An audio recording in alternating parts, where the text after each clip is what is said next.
Bonjour à toutes et à tous et bienvenue dans Divulgaché pour ce premier épisode de l'année. Divulgaché, c'est l'émission de l'actualité pop culture mensuelle qui parle de vos divertissements préférés, cinéma, jeux vidéo, sport, manga ou encore bande dessinée. Moi c'est Axel et comme à notre habitude, je co-présente avec Robinson. Robinson, comment ça va pour cette nouvelle année 2024? Eh beh, écoute, ça va super, merci beaucoup. Bonne année à toi, bonne année à tout le monde. Ravi d'être ici pour parler, de notre sujet du jour, qui personnellement me passionne un peu, voilà. J'espère que ça va bien se passer. On va pas divulgacher, mais ouais, j'espère aussi que ça va bien se passer. Et est-ce que tu as pris une petite résolution pour le début de l'année? J'ai pris, la En lien, résolution en lien avec la pop culture, hein. en lien avec la pop culture, j'ai pris la résolution de rattraper, des séries, que j'ai en retard, notamment, Peaky Blinders. Ah ok, stylé. Ah, j'avoue, j'ai pas trop regardé Peaky Blinders. Bonne idée, Voilà, moi bonne je idée. suis au milieu, j'arrive pas à avancer, donc il faut que je prenne le temps de mater ça. Et ben moi, j'ai décidé que j'allais enfin, relancer Persona 5 après l'avoir lancé sur PS4, ne pas l'avoir fini, l'avoir lancé sur PC, ne pas l'avoir fini, l'avoir acheté sur Switch et ne pas l'avoir fini. Du coup, je me suis dit que là, c'était peut-être la bonne année pour le finir, donc ouais, Sur quelle, j'ai plateforme du coup? sur la Switch, et puis je pense que j'ai encore, 60 heures devant moi, donc écoute, c'est bien, j'ai, 2 semaines, avant la sortie de Tekken. Un joli Voilà. programme. Joli programme. N'hésitez pas à nous suivre sur nos réseaux sociaux, Instagram, Twitter. Vous pouvez nous laisser une petite note sur les plateformes de streaming ou un petit commentaire. Ça va nous motiver un peu pour la suite, pour le début de cette année, et puis ça nous rend un petit peu plus visibles sur les plateformes de podcast. Au programme aujourd'hui, nous allons nous éloigner de l'actualité, même si vous allez voir que celle-ci n'est jamais très loin. Nous allons parler de celui qui a remis Batman sur le devant de la scène. Celui qui était considéré comme le sauveur du cinéma en 2020. Ou encore celui qui n'a jamais été seul au moins une fois dans sa vie. J'ai nommé le bien nommé Christopher Nolan. On va commencer par faire un rapide focus sur sa carrière et on va parler un peu et dire ce qu'on pense de lui. On parlera ensuite de sa dernière production en date, c'est-à-dire Oppenheimer, qui est sorti il n'y a pas très longtemps au cinéma. On va donner notre avis comme à notre habitude. Et pour finir, on se fera une petite tier list de ses films. Sur ce, bon épisode. Un magicien n'est jamais en retard, frottant sa quai. Ni en avance d'ailleurs. Il arrive précisément à l'heure prévue. Comme vous pouvez le constater, nous avons l'œil sur vous depuis quelque temps, monsieur Anderson. Et nous avons l'impression que vous menez une double vie.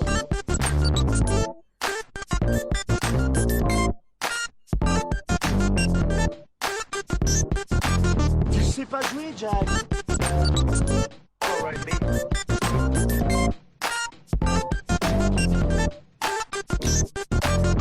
Mec, elle est où ma caisse? Divulgaché. Et comme tu l'as dit, on va parler aujourd'hui de Christopher Nolan, un réalisateur mondialement connu et reconnu qui a déjà remporté des nombreux prix et fait des films qui ont défrayé la chronique et qui ont eu des succès critiques à travers le monde.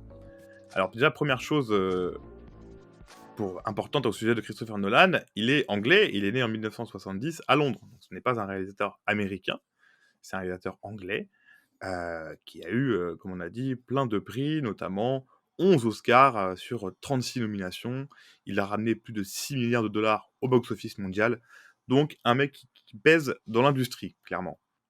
Alors, il n'a pas commencé n'importe où, évidemment, Christopher Nolan. Il a été influencé dans sa jeunesse par Ridley Scott, par plusieurs films de science-fiction. Et il a dû grandir petit à petit, gravir les échelons. Il est connu notamment, je ne sais pas si tu sais, Axel, pour avoir critiqué beaucoup le manque de soutien de l'industrie, notamment britannique, parce que lui, il avait vraiment au début peu d'argent pour faire ses films et ses collègues non plus. Donc il a Ok. beaucoup critiqué ça. J'ai pas vu ses premiers films, mais et je savais même pas, j'avoue que je savais même pas qu'il était anglais. Je pensais du coup qu'il était américain. Oui, ça Et c'est un... ouais, j'avais vraiment cette image de lui américain, surtout avec les films qu'il fait. Mais du coup, non, j'avais pas du tout idée. Justement, je pensais plutôt que c'était un mec OK avec l'industrie cinéma et pas du tout un mec critique, tu vois? Genre, Bah, je au le voyais pas début, comme ça. justement, très critique et il a fini par la retourner et se tourner vers les Américains pour avoir plus de moyens et plus de soutien et pouvoir faire des films beaucoup plus ambitieux qu'il a pu ensuite réussir à faire, hein. Mais au début, ça a galéré un peu. Son premier film, c'est Following. C'est inspiré par un cambriolage qu'il a vécu, lui, dans sa jeunesse et ça lui a ouvert pas mal de portes. Ça a bien marché au succès critique, hein. C'était un petit film au début, hein, mais Ouais, mais il a pu avancer. ça a eu pas mal de prix dans les festivals, il me semble. Dans les Exactement. petits festivals. Il Festivals. a il a pu avancer, et faire Memento, qui lui, pour le coup, a été vraiment un succès critique, à travers l'Amérique et un peu plus même, par la suite. Ça a été vraiment salué, notamment pour un scénario très innovant. On vous en dit pas plus, on verra ça pendant la tier list.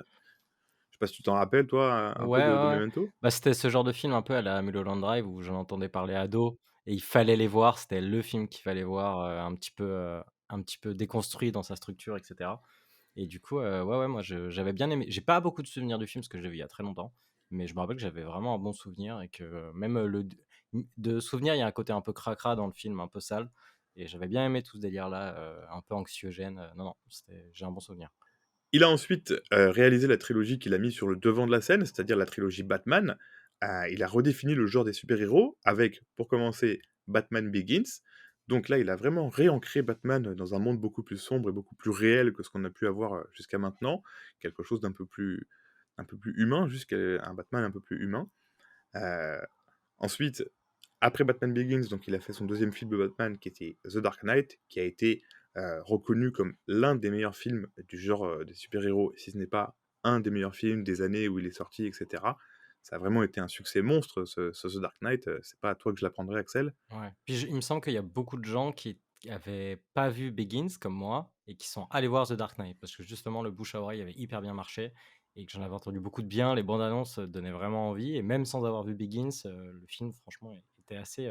C'est vraiment un film qui peut être considéré solo presque, Ouais, c'est clair. Après vous contrairement aux avez deux autres quoi, qui le sont un peu moins peut-être. oui, bah, c'est sûr que même, bon Begins aussi, hein, mais, Begins, demande une suite à la fin quand même et c'est sûr que le dernier, le 3, il est un petit peu moins, enfin il existe pas sans les 2 autres. Non. Mais c'est clair que Dark Knight est au-dessus. Après vous l'avez vu dans cette bio, on va pas trop épiloguer sur les films parce qu'on veut garder ça pour la tier list, pour pouvoir le vraiment vous divulgacher pendant la tier list et en dire beaucoup plus sur les films. Après avoir conclu la trilogie Batman avec, Rises, il a ensuite produit, Man of Steel, le dernier Superman, enfin pas le dernier, mais un des films Superman qui a relancé la licence avec, Henry Cavill, en star et vraiment ça a été aussi pareil, une très grosse production. Alors ça a pas eu le succès critique, de son Batman, mais c'était une très grosse production à l'époque quand c'est sorti. Il y en a beaucoup qui ont espéré retrouver les émotions qu'ils avaient connues avec les anciens Superman, de nos parents, quoi.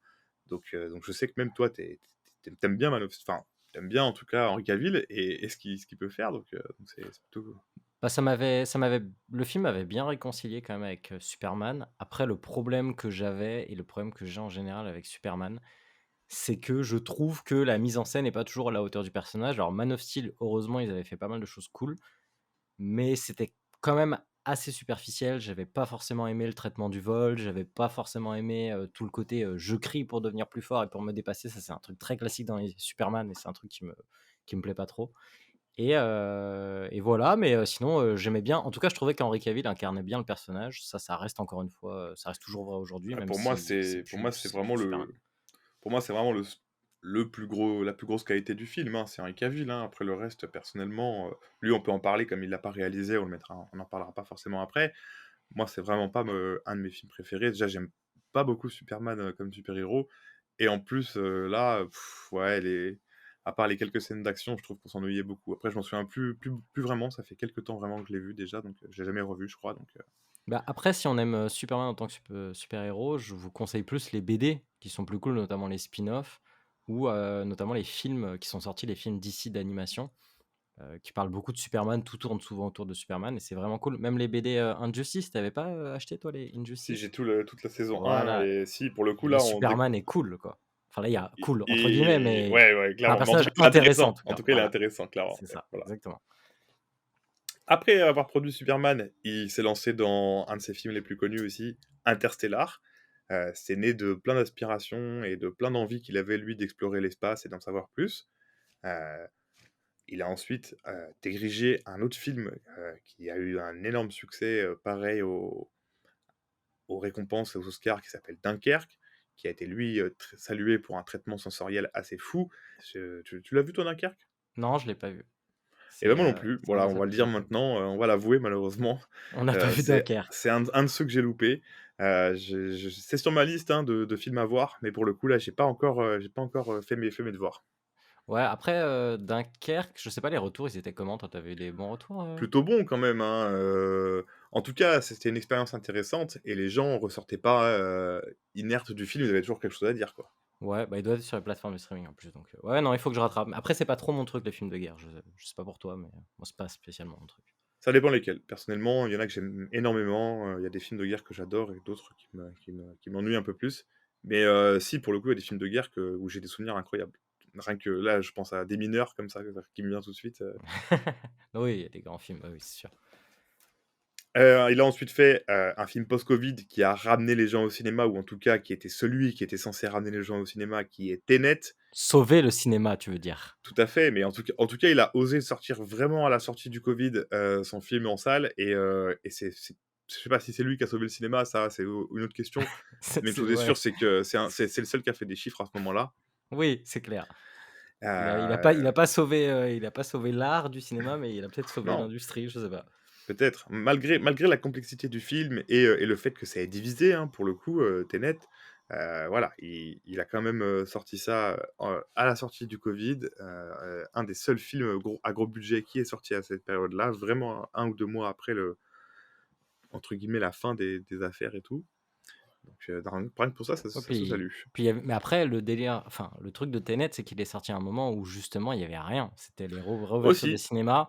Il était tout seul, il me semble, hein, ou alors il me semble qu'il y avait pas mal de films avant la fermeture. Il me semble que c'est Joker était sorti très peu de temps avant la fermeture, il me semble, et Tenet réouvrait les cinémas, donc c'est vrai que c'était de toute façon, si tu allais au cinéma, fallait voir Tenet.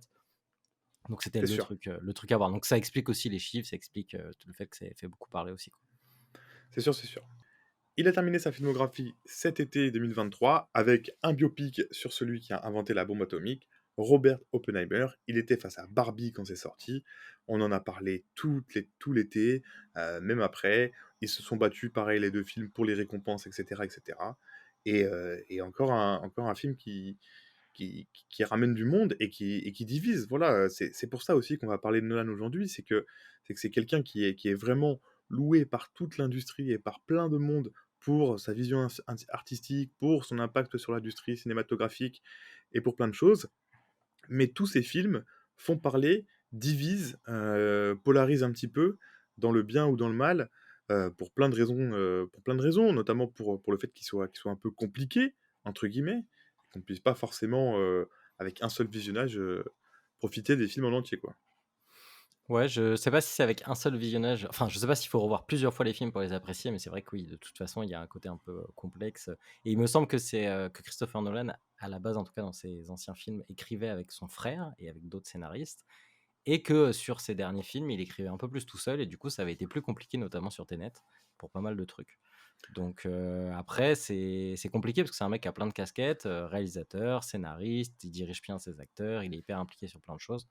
Donc c'est toujours plus délicat, mais mais c'est vrai que ces films ont tendance à avoir des scénarios un peu alambiqués et avec des résolutions pas toujours hyper, claires ou hyper satisfaisantes, et c'est vrai que ça fait beaucoup parler, hein, depuis on va dire 3 4 films. À chaque fois, ces fins sont un peu douces amères des fois, enfin il y a pas mal de parti pris, donc forcément ça fait un peu jaser, quoi. Ouais, non, c'est sûr. Puis comme tu l'as dit, il a beaucoup bossé avec son frère Jonathan. Son frère qui est un producteur assez connu aussi. Il faut savoir qu'il a quand même produit, Westworld, hein, récemment.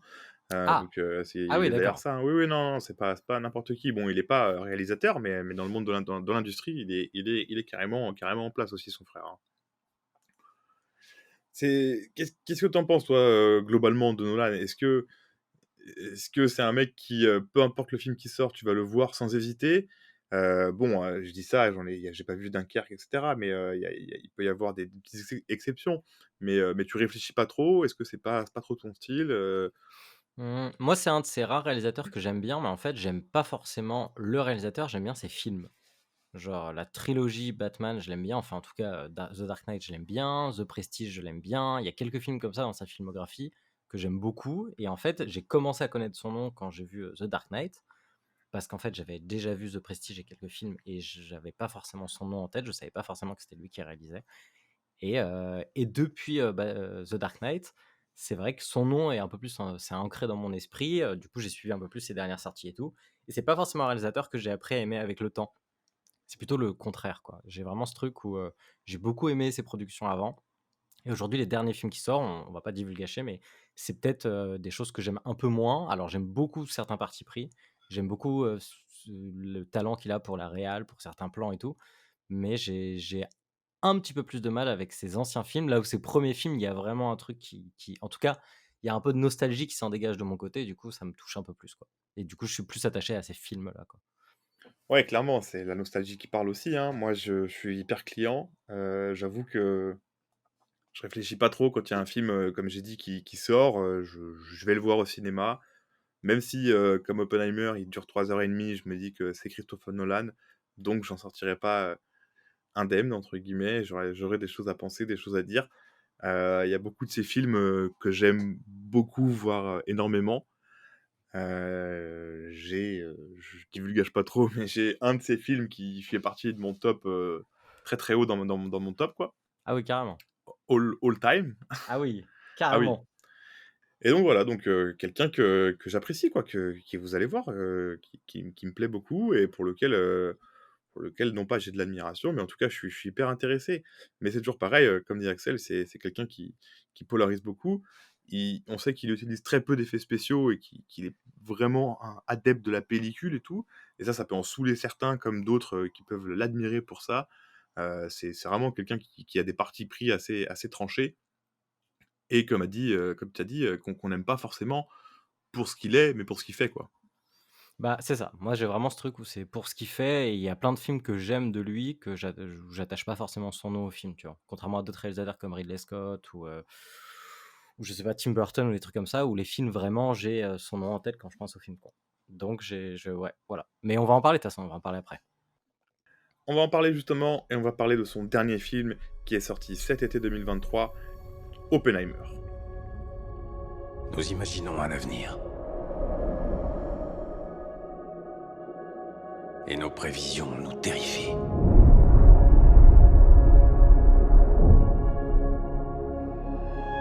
Ils n'en auront peur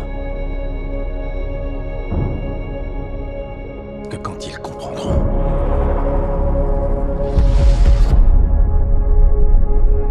Et ils ne comprendront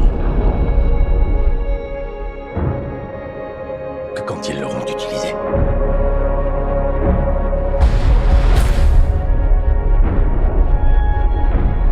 La théorie a ses limites.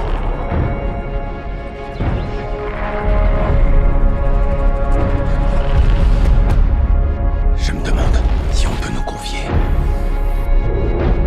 une telle arme.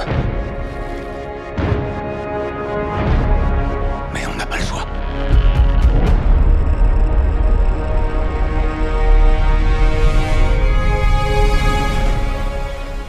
Alors, Oppenheimer, son dernier film. Axel, déjà, première chose à dire sur le film personnellement. Qu'est-ce que tu as pensé Ouais, 3 heures et demie, quoi. C'est une vie, quoi. C'est un film qui prend son après-midi, quoi. C'est une après-midi, c'est pour ça que j'ai attendu qu'il sorte en streaming pour le mater. Je l'ai vu, très récemment là, quand il est sorti. Je sais, c'est pas très bien, mais j'avais ouais, non, j'ai pas eu le temps de le voir au cinéma. Ouais, 3 heures et demie. Alors après, du coup, j'ai vu dans des conditions un peu spéciales parce que je les ai vus sur un bel écran Tu fait avec, des pauses et tout? j'ai pas fait des pauses, par contre, je m'étais préparé à manger, donc j'ai mangé devant, si j'ai fait des pauses, WC quoi, mais non, non, Oui, non, mais d'accord. j'ai pas fait de pause pendant le film et j'en ai pas ressenti le besoin, on va en parler, mais genre j'ai pas trouvé que le film, malgré le fait qu'on n'est pas beaucoup dans l'action, on est quand même beaucoup dans le contemplatif, dans, des discussions qui vont parler, de telle ou telle chose et du coup on suit plusieurs personnages qui vont être pas forcément mis à l'épreuve, mais qui vont avoir des choses à faire et des choses à discuter. Et donc nous, on est un peu témoin de tout ça. Et j'ai pas trouvé que le film, mais comme pas mal de films qui sont sortis ces derniers temps, comme par exemple Anatomie d'une chute que j'ai vu aussi récemment, on est beaucoup dans la discussion et pourtant on s'ennuie pas du tout, même pendant 3 heures et demie. Donc moi perso, j'ai pas ressenti, contrairement par exemple au dernier Batman où là par contre c'était une torture à la fin. Là, j'ai pas eu ce truc où où je me sentais un peu bloqué dans le film, tu vois, où j'étais en mode, mais là, c'est interminable, quoi. Alors que, Ouais. notamment, ce genre de film, même de 1 heure et demie, 2 heures, ça peut très vite tourner à quelque chose qui, au ressenti, est très long, quoi. Pour resituer justement, Robert Oppenheimer, donc c'est un physicien qui travaille, qui est dans les années 1926, qui rentre au laboratoire. On va suivre toute son évolution, toutes ses rencontres, jusqu'à 1939 et le début de la Seconde Guerre mondiale, et son rôle très important pour l'armée américaine, et qui va diriger donc le fameux projet Manhattan, qui est célèbre, pour avoir créé la bombe atomique. Voilà. On va suivre toute sa vie, c'est un biopic sur sa vie et du point de vue, des Américains et de ce qui tourne autour de sa vie et comme tu as dit juste avant, voilà, moi, je me suis pas non plus, senti bloqué dans ce biopic, qui est quand même, centré sur ce personnage en particulier et qui tourne autour d'un seul et même personnage. Heu et pour ça, je pense que je sais pas si tu vas être d'accord avec moi, mais c'est vraiment le montage qui fait que qu'on s'ennuie pas, quoi. Heu, c'est Ouais, c'est le montage, mais c'est aussi la galerie d'acteurs, parce qu'il y a beaucoup d'acteurs très talentueux. Donc il y a évidemment, bah, de toute façon, donc c'est alors comment on dit? On dit Cillian Murphy, je crois, moi je dis Cillian Murphy, mais Cillian Cillian Murphy, ça me Murphy, va ouais, ouais, aussi. ouais, qui incarne du coup, Robert Oppenheimer. Il y a Emily Blunt, il y a Matt Damon, il y a Robert Downey Jr., enfin il y en a même plein d'autres. Florence Pugh, il y en a Voilà, beaucoup, voilà, ouais. et du coup, ils sont tous hyper talentueux, ils sont tous vraiment en place dans le film, tu sens qu'ils sont investis.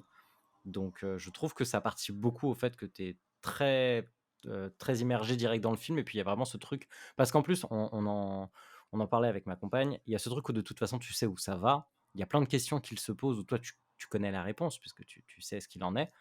Mais du coup, il arrive quand même à créer une tension via les dialogues, via, le jeu d'acteur et cetera, la mise en scène. Ouais et puis comme Donc tu dis, la mise en scène justement, c'est une narration qui n'est pas linéaire. Du coup, on va suivre différentes périodes de la vie d'Oppenheimer. Ses années d'abord, quand il est plus jeune, ensuite, enfin quand il est plus jeune et quand il découvre et qu'il crée, la bombe atomique. Ensuite son audition, suite à la guerre et suite à ses créations, un peu plus tard et ensuite l'audition aussi de Robert Downey Jr. qui joue le rôle de, Lewis Strauss, un politique américain. Et donc, voilà, on est sur plusieurs temporalités, plusieurs moments de la vie d'Oppenheimer et d'autres personnages, plusieurs façons, comme tu as dit, de les mettre en scène aussi. On a, du noir et blanc pour la période où c'est mmh, Robert Downey Jr. qui est en procès. Donc ça change aussi de la façon de profiter du film et voilà, de passer, comme tu dis, 3 heures et demie, 180 minutes, à regarder un film et à pas s'ennuyer, quoi, tout simplement. Moi, ouais. j'ai pas passé plus de 2 minutes à m'ennuyer, quoi. Ouais, après ça se la pète un peu, hein, avec ce délire du noir et blanc et tout. Moi, c'est le genre de procédé où, à moins qu'il y ait vraiment un gros parti pris, ça me plaît pas toujours. Là, ça m'a pas choqué, ça m'a pas plu, quoi. Genre, je m'en fichais un peu.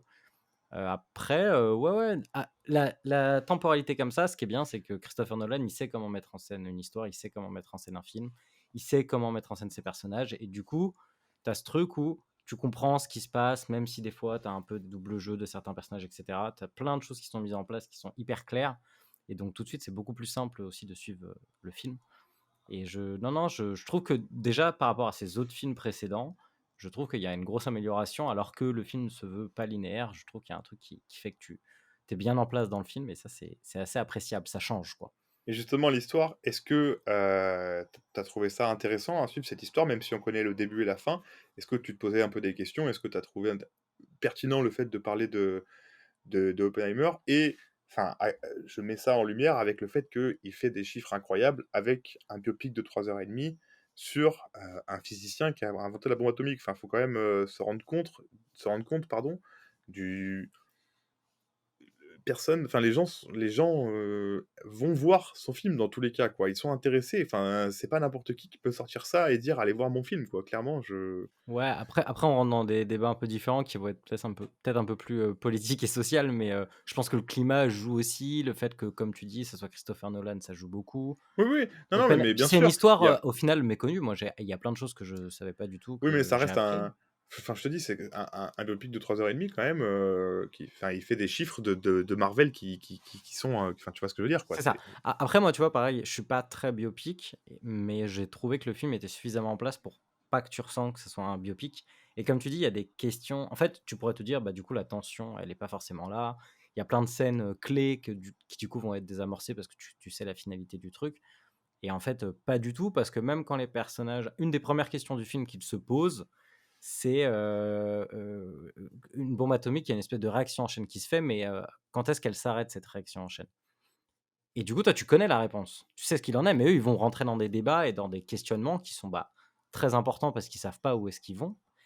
Et du coup, tu es un peu terrifié par leurs conclusions qui des fois, jusqu'au dernier moment, ils sont vraiment en mode: «Bah, ça se trouve, on fait une connerie, quoi. C'est Ça se trouve, ça. il y a c'est la fin du monde, quoi». Le 100 n'existe pas, quoi. Voilà, et du coup, il y a ce truc où toi, tu as vu que les acteurs sont très convaincants, vu que la mise en scène est très bien, du coup, tu arrives à te mettre à la place de ces personnages, à se poser ces questions avec eux, et du coup, tu te mets dans l'attention, quoi. La scène clé du film, il y en a 2 pour moi, et la scène clé du film un peu action, on va dire, toute la préparation, toute la mise en scène t'amène à une espèce de tension qui monte, la musique.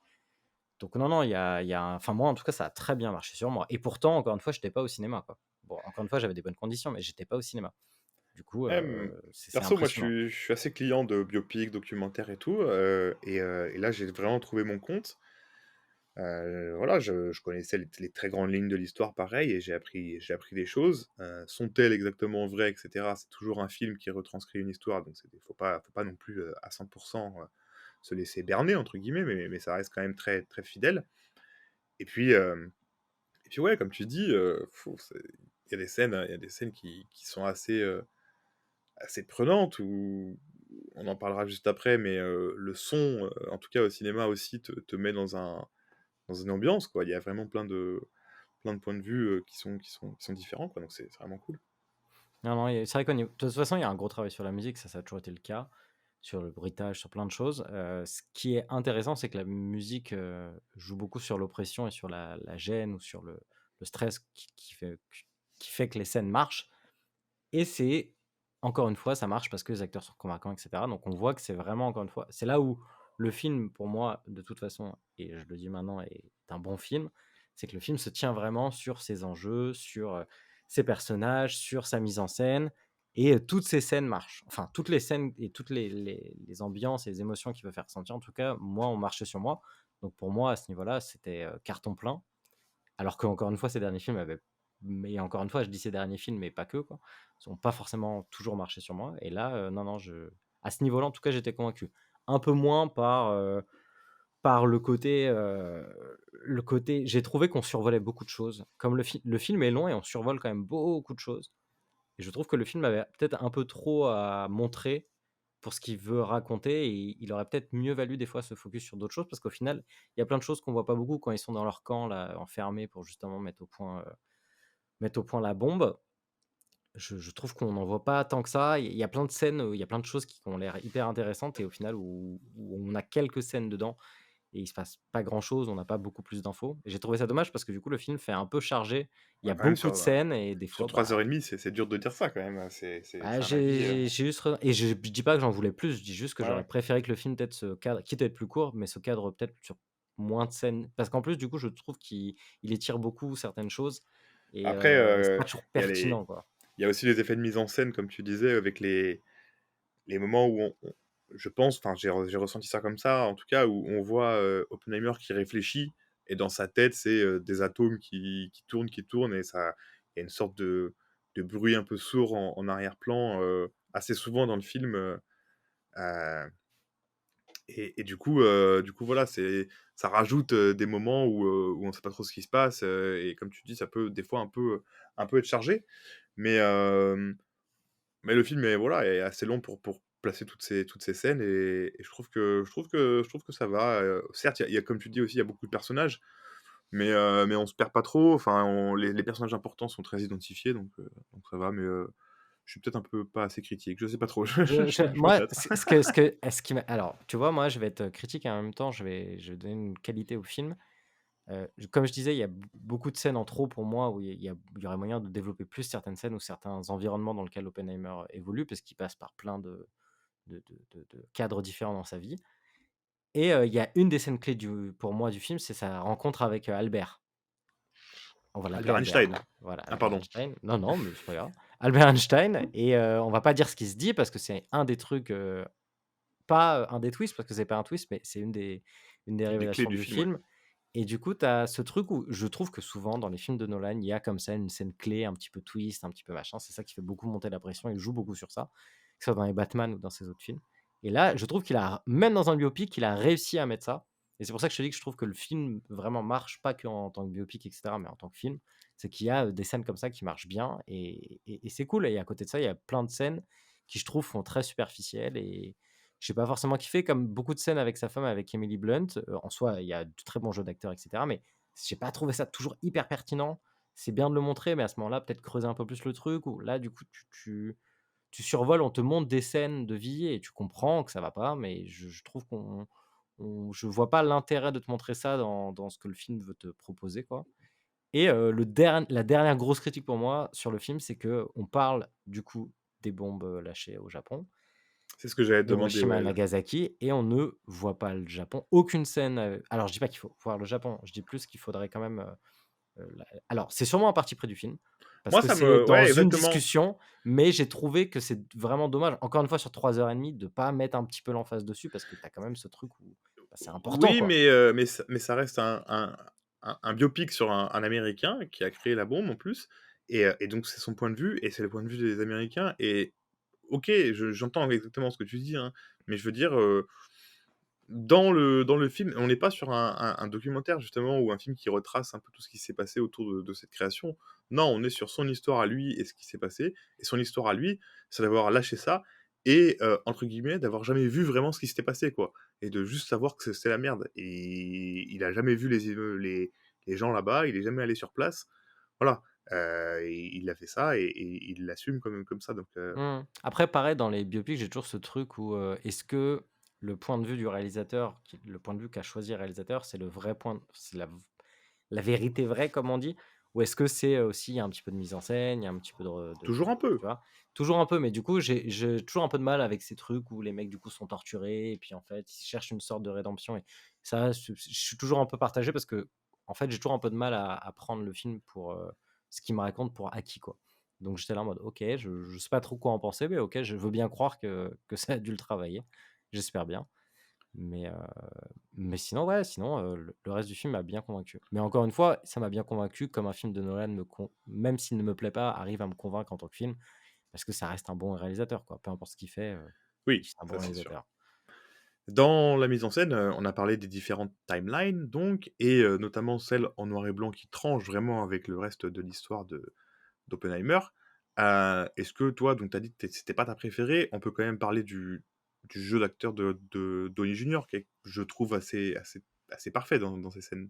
Ouais, tout à fait. Bah, c'est vrai que, alors du coup, Robert Downey Jr. comme Matt Damon dans le film, j'ai trouvé, mais comme la plupart des acteurs, je trouve qu'ils se font, encore une fois, ils laissent place à leurs personnages et on les oublie. Et Robert Downey Jr. en plus, ils l'ont pas mal vieilli. J'ai même cru à un moment, je me dis: «Attends, il a pris un coup de vieux», mais non, non, ils l'ont bien vieilli, ça marche bien, il est plutôt convaincant. Après ça m'étonne pas de lui, quoi, ça a toujours été un bon acteur, c'est juste qu'on avait un peu l'habitude de le voir en Iron Man. Et là, Ah, justement, je me récemment, suis ça fait longtemps qu'on l'a pas vu dans un autre rôle, quoi. et c'est là, et puis en plus, on l'oublie un peu. Je trouvais que justement, j'avais pas du tout l'image d'Iron Man, quoi. Très vite, je suis passé à autre chose. Donc non, non, très bon point pour le film, et vraiment très, très bon jeu d'acteur. J'ai beaucoup aimé sa performance et son personnage, du coup, qui est vachement intéressant. Ouais, puis il y a toute la bande de scientifiques là qui sont tous joués par des acteurs qu'on a vus dans d'autres films ou d'autres séries. Ouais. C'est assez sympa, hein, ça reste, ça fait un peu entre guillemets «fan service» sans faire du fan service puisque ça n'a rien à voir, ils n'ont rien à voir avec l'histoire ou avec la vie de Nolan. Mais, heu, mais c'est agréable. En tout cas, c'est plutôt cool de voir, plein de gens. Florence Pugh, personnellement, je la trouve incroyable comme dans beaucoup de films qu'elle fait. Mmh. Je trouve qu'elle est juste de fou. Je trouve que la scène où, je vais pas trop dire, mais où, ils font la chose dans un endroit, assez étrange. C'est vraiment incroyable. Donc enfin, ça te met à la fois, mal à l'aise et à la fois, assez impressionné. Enfin, voilà, donc j'ai bien aimé les acteurs, il y en a pas un qui me vient là comme ça, ouais, Emily Blunt, c'est pas la meilleure, mais qui me Bon, vient et c'est son qui rôle qui est un peu ingrat, quoi, moi, je voilà, trouve. c'est clairement, ça, clairement. C'est ça qui fait que c'est compliqué à jouer de toute Et façon, Cillian Murphy, au milieu de tout ça, il pareil, il est dans son rôle, il fume clope sur clope, comme dans Peaky Blinders et il avance quoi, ouais, ça c'est Cillian Murphy quoi. ouais. Lui pour le coup, c'est un des acteurs de Nolan pour le Ouais, pour le coup, oui. Là, on peut le dire carrément, il est dans la trilogie Batman, il est dans plein de trucs, non, ouais. niveau audio, musique, évidemment, on est dans un film de, bombe atomique. On va parler de la scène, et où il teste pour la première fois la bombe atomique, version finale. Axel, cette scène, qu'est-ce que tu en as pensé? Et surtout, ouais, est-ce qu'elle t'a marqué, quoi? Ouais, bah, c'est surtout la préparation de la mise en place avant l'explosion qui est assez mythique et assez folle, où ils se mettent tous en place, donc chacun à différents paliers. Le climat s'y prête pas. Pourtant, ils vont appuyer, ils vont déclencher cette bombe et ils vont voir ce que ça donne. Et tous, ils vont à leurs différents postes. Alors, il y en a qui sont dans leur voiture, il y en a qui se mettent de la crème solaire sur chaise longue, il y en a qui sont allongés dans l'herbe, il y en a un qui est pas loin de la bombe et qui est genre, il y a un espèce de bunker pour les protéger. Lui, là, il sort sa tête. Enfin, genre, c'est vraiment, c'est comique presque. Il y a un côté un peu comique au début, en tout cas. Tu te dis, oh là, c'est une blague.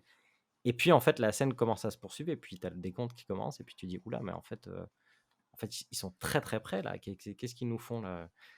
Il faut se sauver. Il faut se sauver, messieurs, messieurs, dames, il faut se sauver. Et toi, donc, tu es un peu victime de ça parce que tu es obligé, tu vois ça, tu peux rien faire, quoi. Et tu as en plus de ça le moment de l'explosion où tu as la première explosion, puis le côté un petit peu, pas la seconde explosion, mais Le le souffle. souffle de l'explosion. Merci.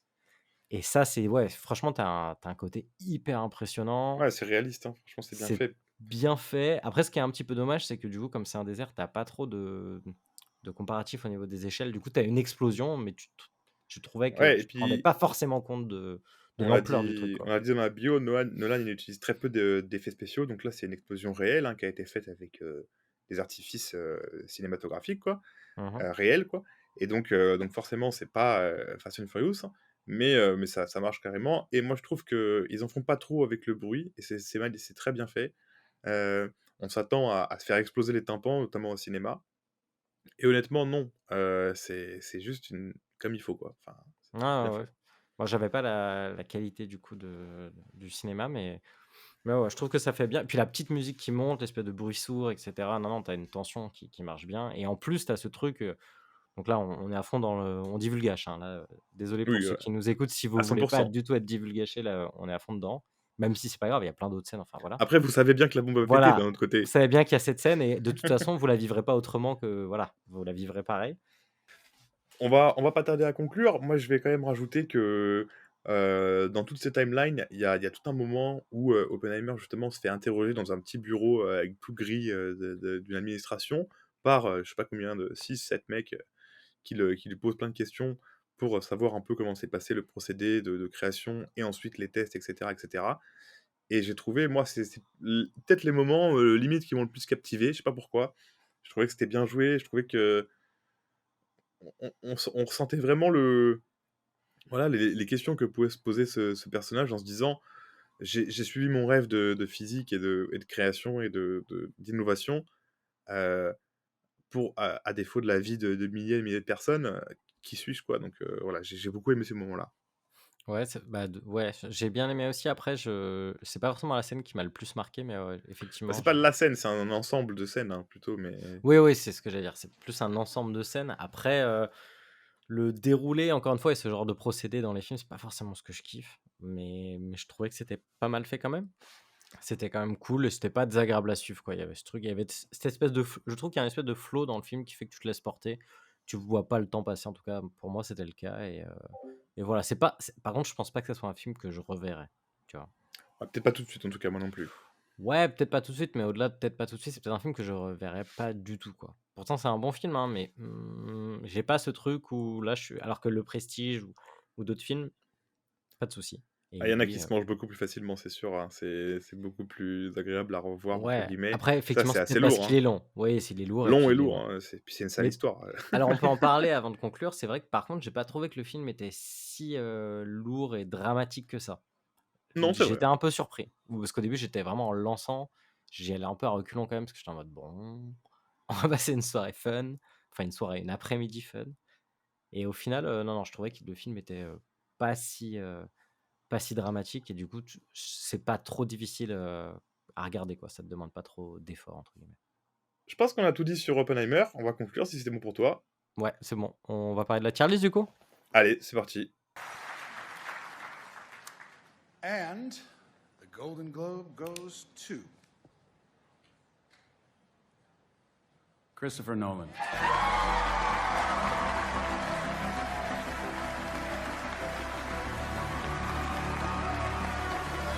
This is Christopher Nolan's 6th nomination and first win. Alors, pour cette tier list, on va procéder de façon chronologique. On va parler de ses premiers films et ensuite on va avancer dans le temps. On va commencer du coup par Following. Alors non, on va présenter d'abord les catégories, excusez-moi. On Ah oui. a 4 catégories et une 5e catégorie un peu intermédiaire. C'est la catégorie film qu'on n'a pas vu malheureusement, qu'on ne pourra pas classer. On s'excuse d'avance pour notre manque de partialité totale, hein, mais on ne peut pas tout voir. Les catégories ensuite, c'est très bien pour les meilleurs films qu'on mettra là-haut. Ensuite, la catégorie bien pour les films qui sont juste bien, entre guillemets. La catégorie moyen, bof, en troisième catégorie. Et la catégorie mauvais film. On va essayer de se mettre d'accord, Axel et moi. C'est ça qui va être le plus dur, je pense, pour cette tier list, parce qu'on n'a pas forcément les mêmes avis sur les films. Mais on va essayer. Just became irresistible. So you followed women. No, I didn't follow women. It wasn't a sex thing. I followed anybody. I just wanted to see where they went, what they did. You were playing a secret agent. No, I'm a writer. Well, I want to be a writer anyway. I was gathering material for my characters. Premier film, du coup, on va parler de Following, en version française, Le Suiveur, qui était sorti en 98. Acteurs principaux, on les connaîtra sûrement pas, mais Jérémy Théobald, Alex Howe ou Lucy Russell. Et ça nous parle d'un écrivain sans succès qui suit des étrangers dans les rues de Londres pour trouver de l'inspiration. À force de faire ça, il se retrouve entraîné dans un monde un peu de criminalité et d'intrigue. Et c'est là que le film commence. C'est vraiment le premier film de Nolan. Et malheureusement, Axel et moi, si je ne me trompe pas, nous ne l'avons pas vu. Non, après, c'est un tout petit film à tout petit budget d'environ 6 000 $. C'est le film qu'on disait qui avait été récompensé, dans des petits festivals à l'époque. Et non, et c'est un film du coup, mais après il est sorti en 98. Il était pas connu encore, Nolan vraiment, donc mais il y avait un bon retour critique de ce que j'ai cherché sur internet. J'ai vu qu'il y avait eu des bons retours critiques à l'époque, déjà. Donc ça annonçait un peu le début de sa carrière, mais ça change un peu avec ses grosses productions là, plusieurs centaines de millions. Là, il a commencé tout petit. On va très vite passer du coup au deuxième film de sa filmographie, qui est sorti en 2000 et qui est Memento. Je vous ai sûrement déjà parlé de mon état. À chaque fois qu'on se revoit, oui. Depuis ma blessure, je mémorise plus rien. Tout s'efface au fur et à mesure. Amnésie? Non, c'est pas de l'amnésie, j'ai perdu la mémoire immédiate. Si notre conversation se prolonge, j'aurai bientôt oublié comment elle a débuté. Et quand nous nous reverrons, j'aurai plus aucun souvenir. Alors, un résumé court, ça va être un peu compliqué. Bah, C'est un... on peut dire que c'est un mec, en gros, qui, suite à un accident, perd sa mémoire à court terme. Et du coup, Exactement. il cherche des moyens de se rappeler de ce qui s'est passé souvent dans les dernières 24 heures. Donc, on ne dit pas par quel moyen, mais voilà. Et le film, on va dire que le début de l'intrigue arrive après l'accident. Et du coup, il doit se souvenir de ce qui s'est passé. Et on suit du coup ce personnage qui va tenter de quand même réussir à résoudre son problème tout en ayant cet handicap. Et du coup, c'était le début de la mise en place un petit peu narrative, un petit peu complexe de Nolan, quoi. Ouais, je vais divulguer un truc. Attention, ceux qui veulent pas entendre, couper pendant 10-15 secondes. Le film est monté complètement à l'envers. Et personnellement, quand je l'ai vu, moi, ça m'a complètement retourné et j'ai adoré, hein. C'était dans mes films que j'ai découverts dans ma période fin lycée, où j'ai voulu voir beaucoup de films pour un peu me faire une culture cinématographique, quoi. Et ça a été une claque, clairement une claque. Ouais, pareil. En plus, c'est la première fois que je voyais l'actrice de comment elle s'appelle, Carrie Ann Moss. C'est la première fois que je voyais cette actrice, l'actrice qui joue Trinity dans Matrix.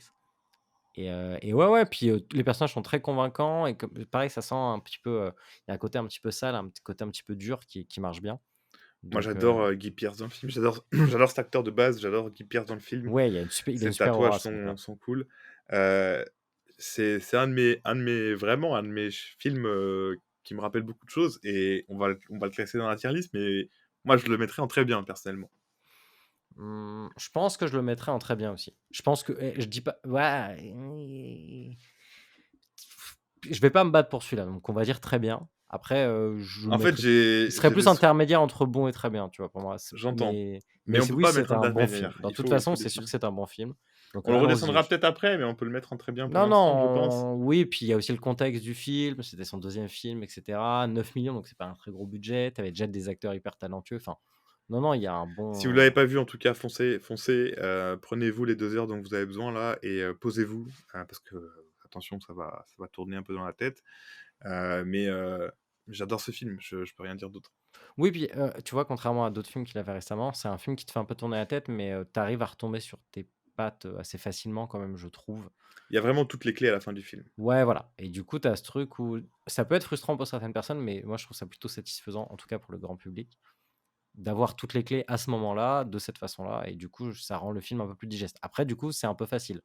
C'est le genre de film où on te donne toutes les clés à la fin, alors que tu aimerais peut-être pouvoir déduire par toi-même. Même si tu as pas mal de choses que tu peux déduire, il me semble. Alors, ça fait longtemps que je l'ai vu, mais.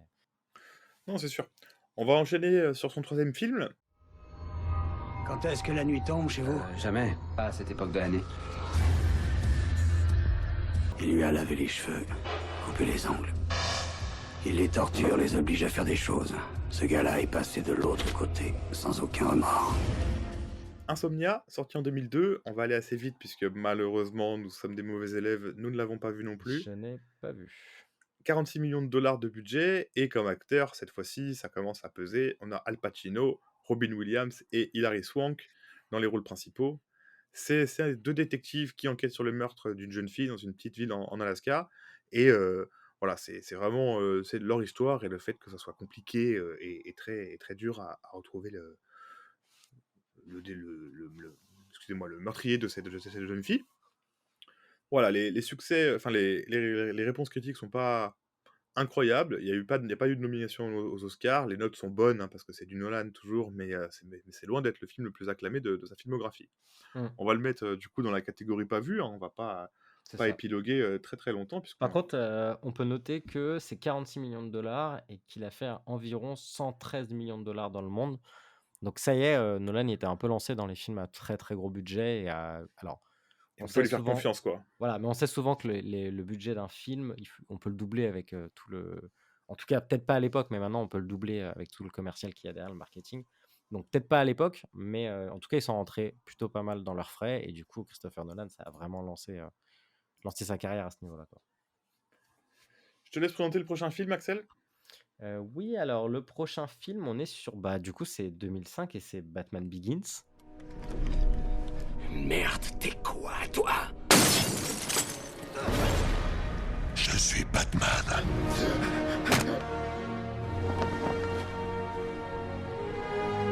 Le premier film de la trilogie de Christopher Nolan, pour lequel il est hyper connu. Je pense que la plupart des gens qui connaissent Christopher Nolan aujourd'hui, t'as la trilogie Batman, t'as Inception et t'as Interstellar. Voilà, pour moi, c'est les films. Bon, peut-être maintenant, du coup, bientôt Oppenheimer, mais c'est les films vraiment que t'as en tête quand tu parles de lui. Et du coup, ça a fait 373 millions de dollars dans le monde, ce qui est quand même pas mal, avec 5,2 millions d'entrées en France. Donc, c'était vraiment le début. Le début était bien lancé. Super film où il pose les bases d'un jeune Bruce Wayne qui est incarné par Christian Bale, qui est un super Bruce Wayne et un peu moins bon Batman. On va pas se mentir quand même. Je sais pas ce que t'en penses. Ça va, mais c'est pas le meilleur, parce que le meilleur c'est Ben Affleck, mais c'est celui juste en dessous, pour moi. Ça attendra une tier list sur Batman. Non, ouais, donc c'est le début d'un jeune Batman qui va se former chez les ninjas, etc., qui revient dans sa ville pour sauver sa ville.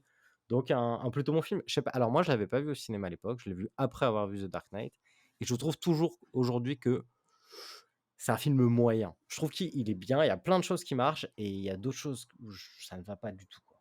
Genre. Je suis d'accord. En fait, je l'aime bien, donc je le mettrais limite en bon, mais il faut pas non plus être trop gentil, je dirais, et donc je suis assez d'accord pour le mettre en moyen. Ouais, mais d'ailleurs, c'est un film qui avait eu plutôt, je pense qu'à l'époque, il me semble, on en avait plutôt bien parlé, et Oui et qui non.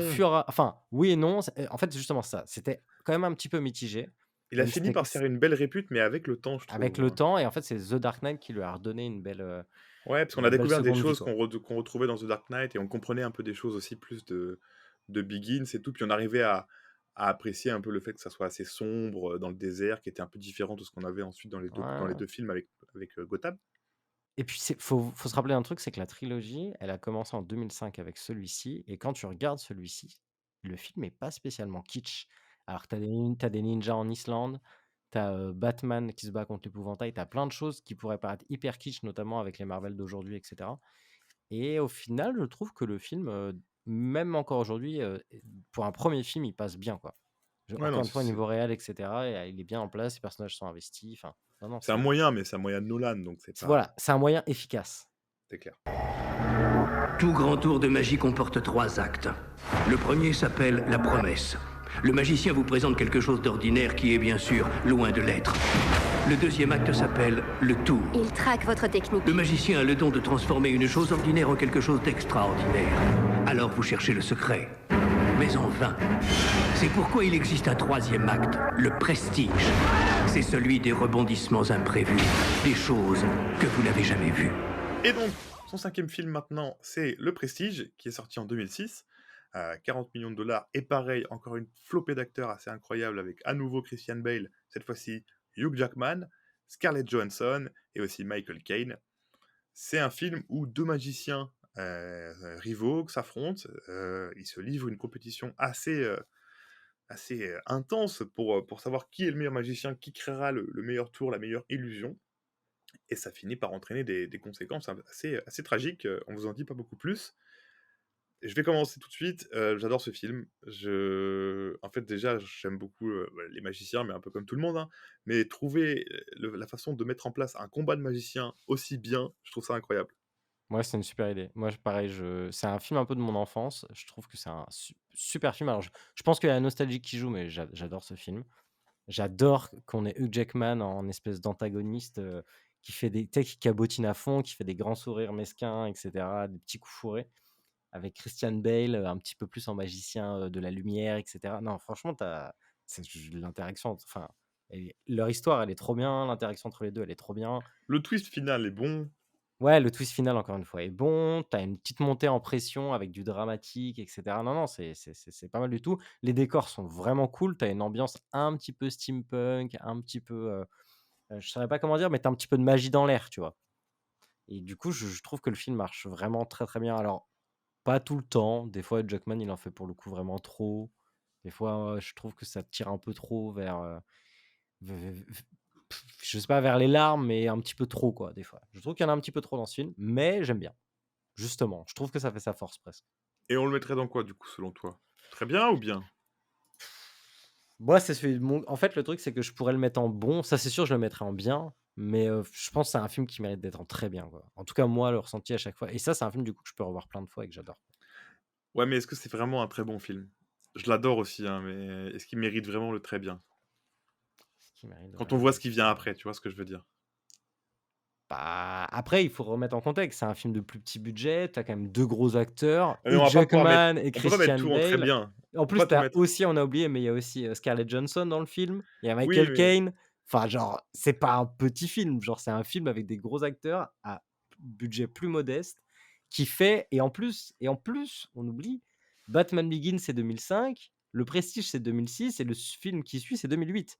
Le mec est genre méga productif. C'est-à-dire qu'entre ces 2 grosses productions, Non, mais je l'adore, Batman, il nous fait ça, quoi. Et ça, mais je je me trouve dis: c'est «Est-ce que cool. c'est pas juste, parce que j'aime trop le concept et que je suis trop fan du concept, quoi?» Je me laisse pas un peu berner par le truc, tu vois? Mais Je sais c'est pas pas. grave, c'est pas grave, c'est la fin des fêtes de fin, c'est la Moi, mon fin des problème, fêtes de c'est fin que d'année, mais il faut quand j'ai même se laisser porter par la magie. si on met Le Prestige en très bon, j'en mettrai beaucoup d'autres en très bon. C'est ça mon problème. Mais allons-y, mettons-le en très bon, on verra ce que tu veux toi. On le met en très bon, ça me va, ça me va. Attends, tu sais quoi? J'avoue, tu es en train de me mettre un doute. Attends, vas-y, remontre-les-moi. J'ai un petit doute. Non, vu ce qui suit, non, non, non, non, non, non, c'est très bien. Allons-y. C'est très bien. Donc Le Prestige en très bien, on est d'accord, c'est ça on verra après, on peut le redescendre. Moi, je te dis, j'ai un peu peur de mettre beaucoup de films en très bien, mais on verra ce que tu nous dis toi. On va passer à son film suivant. Axel, pareil, je vais te laisser le présenter pour qu'on continue dans la même lignée. Donne-moi une raison de ne pas demander à mes hommes de te faire la peau. Un petit tour de magie, peut-être? Ce crayon, je vais le faire disparaître. Tada! Il a disparu. Et du coup, comme je disais tout à l'heure, on se retrouve en 2008 avec le deuxième film de la trilogie Batman de Christopher Nolan, The Dark Knight, Le Chevalier Noir en français, avec un super budget de 185 millions de dollars. Donc ça y est, on est dans la grosse production. Toujours Christian Bale. Cette fois-ci, on a Heath Ledger en Joker et Aaron Eckhart qui me semble étant double face, c'est ça? Ouais, Non? c'est ça. Si, C'est c'est ça. ça. Et du coup, cette fois-ci, on a Batman qui va être confronté et à Harvey Dent, qui est le nouveau procureur de la ville de Gotham, et au Joker, qui est un peu l'antagoniste ultime de Batman, incarné par Heath Ledger. Et en plus, on va mettre les 2 pieds dans le plat direct, comme ça c'est réglé. Avec, la mort de Heath Ledger, le suicide qui a suivi et cetera, ça a fait une grosse polémique, plus l'incarnation et l'image qu'il a donnée du Joker, le fait que les gens aient beaucoup apprécié sa prestation, Plus ça a fait l'Oscar. beaucoup jaser. Oscar Plus posthume. l'Oscar, plus le carnet qu'on a retrouvé dans son hôtel, bref, on va pas refaire l'histoire. Mais du coup, ça a créé en plus une espèce d'aura autour de ce film. Et pour le coup, je pense qu'on peut dire que ce film-là, c'est vraiment, déjà, c'est le meilleur film de la trilogie, c'est sûr, mais c'est, pour moi, un des meilleurs films de Nolan et un des meilleurs films, pardon, si ce n'est le meilleur film de super-héros, tout réalisateur confondu, toute époque confondue. On est sur un truc, tout support confondu, ce que tu veux. On est vraiment sur un truc qui est vraiment, encore une fois, de très grande qualité. Encore une fois, une mise en scène qui est ouf, c'est pas kitsch. On a un Joker qui pourtant, encore une fois, pourrait paraître kitsch, mais là, 10 ans après passé, le mec sa prestation est toujours aussi incroyable. Donc non, non, j'ai beaucoup, beaucoup d'affection pour ce film-là. Je me rappelle que on était jeunes quand le film est sorti. Enfin, ouais, ouais, on était plutôt jeunes. Et je me rappelle être sorti de la salle de ciné et genre j'ai halluciné devant ce que j'avais vu, quoi. C'est un des films qui m'a le plus marqué, ma séance de cinéma qui m'a le plus marqué, quoi. Bon, alors moi, je vais pas être très original et je vais pas rajouter beaucoup de choses. C'est le fameux film qui est dans mon top, j'en sais rien, dans mon top 10, dans mon top 5 ever, quoi. Je peux pas aller contre. Batman est mon personnage préféré dans les super-héros. C'est le meilleur film de super-héros de tous les temps. Le Joker est incroyable, l'histoire est incroyable, tout est fou. Je peux pas débattre là-dessus, c'est très bien pour moi. Et c'est Ouais, le puis meilleur de tous. ouais, puis si on veut parler un petit peu chiffres comme on faisait au début, il a reçu 8 nominations aux Oscars. Il a reçu du coup un Oscar posthume pour la performance de Heath Ledger en tant que meilleur acteur dans le second rôle. Les notes sur Metacritic, c'est 84 sur 100. Allociné, c'est 4,4 sur 5. IMDb, c'est 9 sur 10. Toute la presse a acclamé le film. Tout le public a acclamé le film. Donc, non, c'était une très, très grande réussite. Et là, Christopher Nolan, pour moi, il s'est fait un nom vraiment à l'international chez tout le monde, quoi. Ah, c'est le film qui l'a fait clairement connaître de tout le monde et apprécier de tous. Ouais. Puis ça a aussi réconcilié pas mal le personnage de Batman avec le cinéma, quoi. Ah, je Parce le que remercierai jamais assez.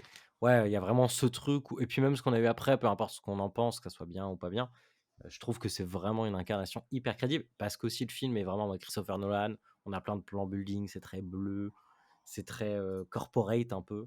Et j'aime bien moi ce style, mais c'est son style un petit peu J'adore, Nolan, je quoi. trouve que l'ambiance colle si bien à Batman. Ouais, C'est tout. J'ai même pas d'argument en fait. J'aime trop ce film. Et si un jour on me demande de choisir un seul film parmi tous ceux qui existent, il pourrait être dans mon hésitation finale. je sais pas moi, mais je Moi en tout reconnais que cas, oui, c'est c'est un à ce film. point-là, moi. C'est un film, c'est vrai que dans mon top 10, il pourrait y rentrer, ouais, largement. En tout cas, que ça soit tous les films sur ce personnage-là, c'est sûr qu'à mon avis, c'est mon top 1. C'est Tous 100% les sûr. films de super-héros, il doit être dans le top 3, ça c'est sûr aussi. Top 1 ever. Easy. Et du coup, du coup, il n'y a pas de débat pour celui-là. Pour moi, il n'y a pas de débat, il est déjà placé là-haut.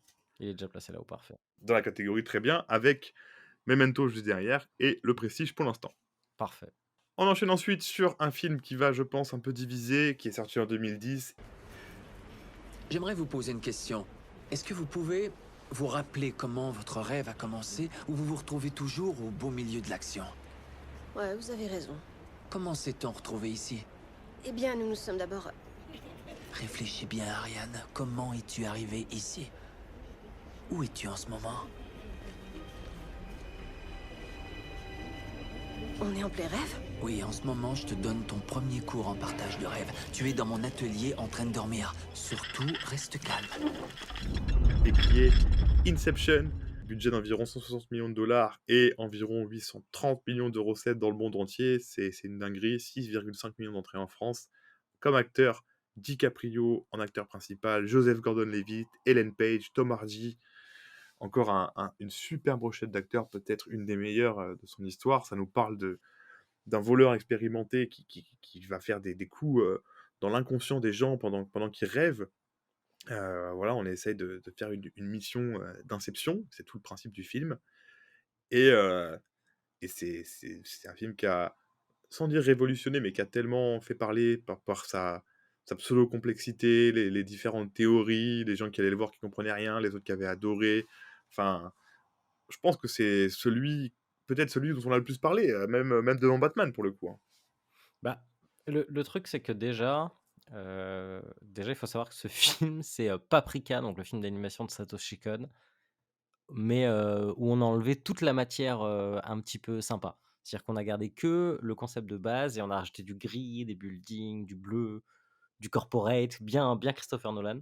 Du coup, moi, j'ai vraiment cette image du truc où je trouve que le film a vraiment cette image qui lui colle à la peau de film, je sais pas, il est lisse un peu pour moi, ce film. Et il y a plein de scènes d'action qui sont sympas et tout, mais tu vois, j'ai pas si tu me demandes une scène, la scène qui me reste en tête dans Inception, c'est la scène où il est avec Ellen Page, il me semble, et que tu as, il y a l'espèce de alors je sais plus, il est dans Paris ou dans je sais plus quelle ville. Dans Paris que ça C'est explose ça, là. qui se courbe. Alors avant que ça explose, au moment où ça se courbe, Yes. voilà, donc on va avoir le sol Oh qui devient le plafond, et cetera. la scène dans la neige quand même, ce La genre de scène dans la choses. neige un petit peu quand même aussi. Il y a des scènes d'action qui marchent hyper bien, ça je suis d'accord.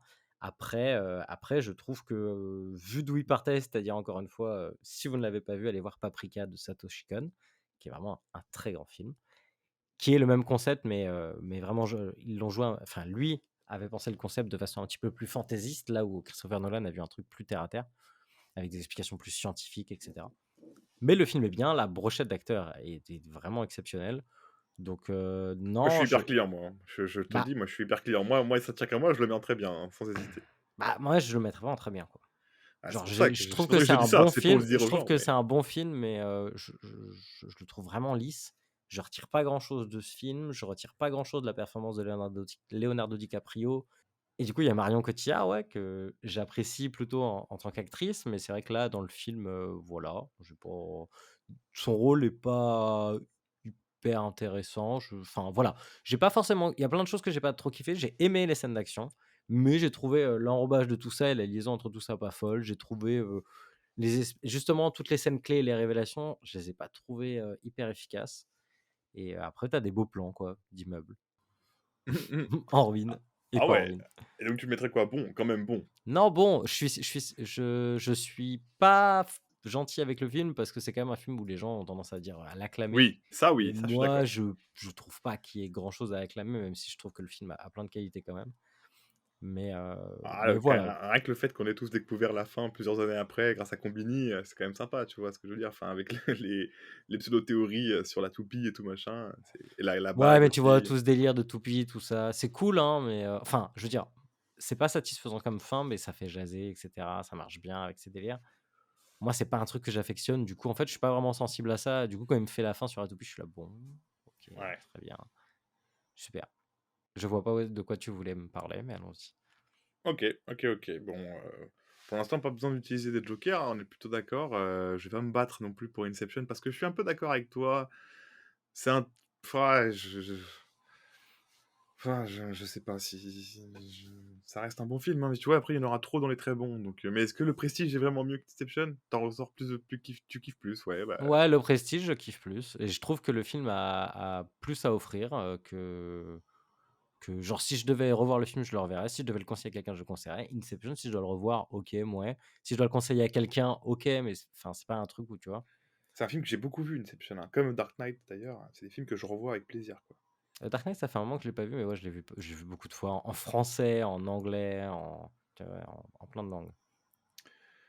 Ensuite, en 2012, vient The Dark Knight Rises, son 3e film Batman et la fin de sa trilogie donc. 250 millions de budget, on augmente encore, et 1,81 milliard de dollars dans le monde, là ça a complètement explosé. Nous reprenons Gotham. Aux corrompus, aux riches, à ceux qui vous oppriment depuis des générations, qui vous font courber les chines avec leurs fables sur l'égalité des chances, et nous vous la rendons à vous, le peuple. Gotham est à vous. Nul ne s'interposera, faites comme bon vous semble. Mais commencez par prendre d'assaut Blackgate et libérer les opprimés. Toujours Christian Bale, cette fois Tom Hardy qui revient après Inception pour jouer Bane le méchant, Anna Thaoué en Catwoman, etc. Et pour le coup, pour moi, c'est son premier vrai écueil, son premier vrai trébuchage. Il y a trop trop de trucs qui vont pas dans ce film. Il y a des scènes qui sont pas bonnes. Bane est bof. Je «Tu j pas quelqu'un qui parle comme ça?»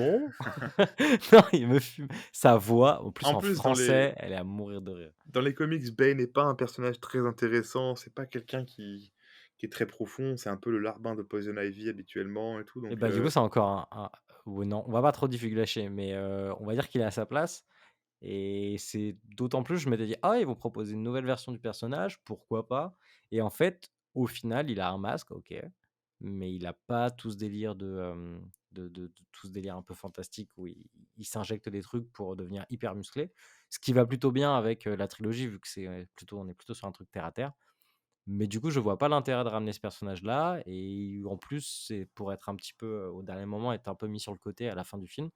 Donc non, je suis pas hyper convaincu par ce personnage-là. Après, il a un p je trouve que sa première scène marche bien quand même. La ouais, c'est première scène, sûr. l'avion, encore une fois, les 2 avions là qui rentrent en contact, les mecs qui viennent chercher l'autre bidule. Non, non, la première scène, elle est hyper efficace, on l'entend parler et du coup, comme on est, en altitude, qu'il y a les 2 avions et cetera, on n'est pas trop censé entendre, ce qui se passe et là, on l'entend, il est un peu omnipotent dans nos oreilles quoi, surtout au cinéma, ça marche bien. Donc quand même, même si j'en rigole de sa voix, je trouve quand même que c'était une bonne idée au final. Et puis c'est ce film qui nous a offert, la meilleure mort du cinéma ever, hein, avec, Marion Cotillard aussi, hein, donc Ouais, après je vais plus râler sur le fait que oui, non, non, mais tu c'est sens que mignon. Christopher Nolan sur ce film, il a eu beaucoup plus de pression. Tu sens que c'était beaucoup plus compliqué pour plein de choses, notamment plein de scènes. Il y a des scènes en extérieur, notamment les dernières scènes où ils Ah, sont devant le parlement et pleins. tout, ils sont pas bien, Ah ouais, et puis là, c'est compliqué parce qu'il y a beaucoup, beaucoup de gens à l'écran. Tu as Batman qui est, à la lumière. Du coup, tu as un truc où il faut pas rendre ça trop kitsch et c'est un peu là où le film, pèche un peu pour moi. C'est qu'il rend Batman un petit peu tu as ce côté où tu perds l'essence même du héros ouais, ah ouais. et du coup, tu te retrouves un peu là en mode: «OK, mais en fait, avec le principe que vous êtes en train de faire, ce que vous êtes en train de faire, il y avait quand même moyen de le laisser dans l'obscurité». Encore plus. En plus, avec tous les thèmes qui sont abordés, le fait qu'il faut se serrer les coudes et cetera. Tu avais ce truc où il pouvait agir pendant la lumière, laisser les gens, agir pendant, plutôt qu'il agissait dans l'ombre et que les gens agissaient pendant le jour et cetera et non, non, il est là en tu vraiment la scène, comme tu dis, devant le parlement, il est là au plein milieu de gens qui se tapent et lui, il est au milieu et c'est, hop là, coup de pied retourné, bim, bim, bim, Ouais, puis ça se voit, il y a des doubleurs qui sont pas bons, il y a des figurants qui tapent dans le vide, ça se voit pour le coup, c'est pas un truc qu'on voit, au ralenti et cetera, ça se voit vraiment quand tu regardes le film. ouais. Les coups sont plus lourds, moins bien chorégraphiés. Bah, ouais, parce qu'à la Heu, lumière, c'est plus compliqué de est-ce qu'on irait à le de mettre tricher, quoi. jusqu'à mauvais? Je pense pas, mais bof, Mais, ouais, moi, je le mets dans mais, ouais, voilà. Comme voilà. ça, on en a un en bon, un en mais et un en très bien. Ouais, c'est bien, je pense que c'est bien. Il a fait pas mal, il a fait incroyable et puis il a fini par moins bien. Vient ensuite son prochain film qui est sorti en 2014. Alors déjà, on peut remarquer que le mec est hyper productif, hein. Toujours, hein. 2012, Non, mais attends. 2010, Combien de films 2008, depuis tous les les 2 années ans, 2000? tous les 2 ans. Non, mais c'est ça, c'est tous les ans ou tous les 2 ans et il fait des C'est films entre sa trilogie des Batman. ouais, C'est non, mais c'est il a c'est il a c'est peur de rien, c'est hein, c'est fou. D'après eux, si tu veux aller d'ici à là, et que c'est trop loin, hein, alors un trou de verre courbe l'espace comme ça, ce qui te donne un raccourci vers une dimension supérieure. D'accord? Alors pour l'illustrer, ils ont figuré un espace en 3 dimensions, en 2 dimensions, ce qui nous donne un trou de verre en 2 dimensions. Un cercle. Et c'est quoi un cercle en 3 dimensions? Une sphère. Ouais, tout juste. Un trou sphérique.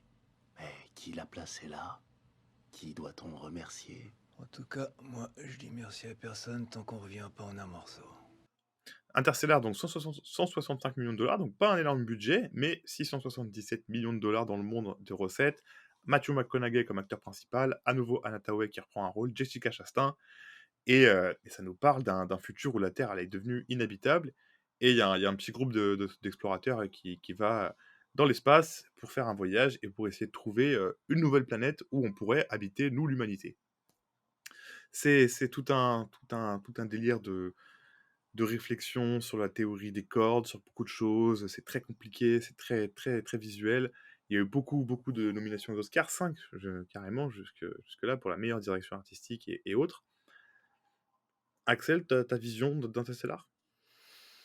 Ma vision d'Interstellar, bah, elle est compliquée, j'ai un peu de mal avec ce film. J'aime bien Matthew McConaughey, j'aime bien Anne Hathaway, j'aime bien il me semble il y a Matt Damon aussi dans le film. J'aime bien les acteurs qu'il y a dans ce film. Après, je suis pas hyper fan de la science-fiction, en tout cas comme elle est abordée là, c'est-à-dire en mode un peu, 1er degré quoi, avec des théories, des machins, des trucs. C'est pas forcément ce qui m'intéresse le plus en général et je me rappelle avoir vécu une très bonne expérience de cinéma à l'époque. J'avais pas forcément adoré le film, mais il y avait 2-3 scènes qui m'avaient soufflé. Le moment où ils partent avec le vaisseau vraiment dans l'espace, où c'est dans l'immensité du truc. Le moment où ils sont sur la planète de l'eau, qu'il y a la vague qui arrive, etc. Il y a vraiment des scènes qui marchent, mais vraiment très très bien. T'as la scène forcément aussi où Matthew McConaughey a les enregistrements de sa famille, etc. Non, il y a vraiment des scènes qui marchent bien quand même. Mais pour le coup, c'est vraiment un film que j'ai vu une fois au cinéma et je ne l'ai plus revu. Et ben moi, je l'ai vu une fois, pas au cinéma, et tu me disais des scènes là, ça me revient très très peu, très très loin. Je l'aime bien, hein, j'ai passé un bon moment, mais j'ai jamais eu envie de le revoir et je me souviens pas beaucoup, à part du début et de la fin, vraiment la fin. J'arrive Ouais, pas à la me fin, remémorer, est marquante. je vois un peu quelques planètes sur lesquelles il se pose et tout, mais c'est un film, voilà, c'est assez polarisant comme film quand même, hein. Il est long aussi, hein, dans mes souvenirs. Ah ouais, c'est quoi? Ça va être 2h30, un truc comme ça, 2h40 peut-être. Mais waouh, il est long et en même temps, c'est pas forcément que je l'ai trouvé long. Il est très contemplatif à certains moments, pas tout le temps, mais il y a certains moments où effectivement, il laisse traîner un peu le truc. Après, voilà, c'est pas un film avec lequel j'ai beaucoup d'accroche aussi parce que je trouve que le film se perd un peu dans ses concepts. C'est là où il commençait déjà un petit peu à, notamment sur sa fin, à élaborer des trucs et tu as envie de dire oui, ok, d'accord, bon. Tu sais, tu ressors du film, t'es un peu, oh, c'était bien, mais. Et là, j'ai vraiment eu ce truc-là où j'ai vu la fin et j'ai fait, oula, d'accord, allons-y. Si tu veux plonger dedans, allons-y, mais voilà. Et c'est là où j'ai commencé à faire, ça fait quand même 2-3 films de suite où Christopher Nolan, il a du mal. Il prend des bons acteurs parce que c'est le cas à chaque fois, il a vraiment un super casting. Et pour moi, il tape un peu à côté. Du coup, et pourtant, et encore une fois, c'est pour moi, ça n'engage que nous, hein, parce que c'est un film qui est beaucoup apprécié dans le grand public, quoi, qui a fait beaucoup d'entrées, etc. Et moi, non, j'ai pas du tout d'affect avec ce film. Je le Tu le mettrais en mettrais mai. ah En ouais, fait, carrément? je le mettrais en mai pour moi, mais c'est vrai qu'on pourrait le mettre en bon parce qu'il y a plein de qualités aussi, mais tu vois, j'ai ce truc de. Vas-y, je te suis. Je me battrai pas pour lui. Je l'aime bien, hein, mais je revois 100 000 fois Inception plus que Interstellar. Ouais. Tu sais Perso. quoi? Oui. Ok. Oui, voilà, pareil que toi. Je reverrai plus Inception qu'Interstellar, je pense. Des gens le mettront en très bon, hein. Mon père le mettra en meilleur film de Nolan, hein, sans hésiter, par exemple, hein. Ah ouais, Mais à ce point-là? ah ouais, il adore. Ouais, parce qu'il y a aussi Dark Knight, on a l'affect avec le personnage. Memento, c'est notre enfance. Prestige aussi. Enfin, c'est notre jeunesse. Prestige aussi. Donc, il y a ce truc-là, hein. On ne gagne pas les guerres avec des évacuations. Je peux pas regarder. Mais il y a eu une victoire dans cette libération qui devrait être soulignée.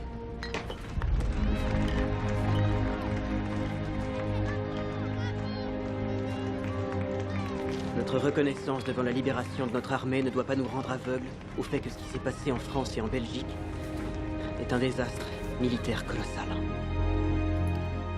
Ensuite vient un film dont on aura du mal à vous parler puisque c'est Dunkerque et que malheureusement, comme on l'a dit au début, nous ne l'avons pas vu non plus, sorti en 2017, donc 3 ans après Interstellar. Ouais, là, il a soufflé un peu. Il a fait, ça y est, il me faut un peu de temps là. J'ai trop merdé. Il faut que je respire. Il a soufflé aussi sur le budget, $100 millions. Il a soufflé sur les acteurs, c'est des gens beaucoup moins connus. Fionn Whitehead, Tom Glencarney, Jack Lorden. Donc voilà, ça retrace l'évacuation des troupes alliées de Dunkerque pendant la Seconde Guerre mondiale, donc un film de guerre. Ça a reçu 8 nominations aux Oscars, ça en a remporté 3. Il a remporté celui du meilleur montage sonore, apparemment c'était assez impressionnant. On aura du mal à classer, je sais pas si tu en as quelque chose à dire, toi Axel, malheureusement. Bah non, du coup, j'en ai pas grand-chose à dire, malheureusement, mais je vais aller le voir, je pense. Je pense que je vais prendre le temps de ces jours. C'est un film qui m'intrigue un peu parce qu'il y a quand même des retours ok, quoi. Ouais, Donc clairement. pourquoi pas. Clairement. On va enchaîner du coup 3 ans après, encore une fois, le mec ne s'arrête jamais. Je n'ai qu'un mot à vous donner. Tenet. Il vous nous ouvrira les bonnes portes. Et parfois aussi les mauvaises.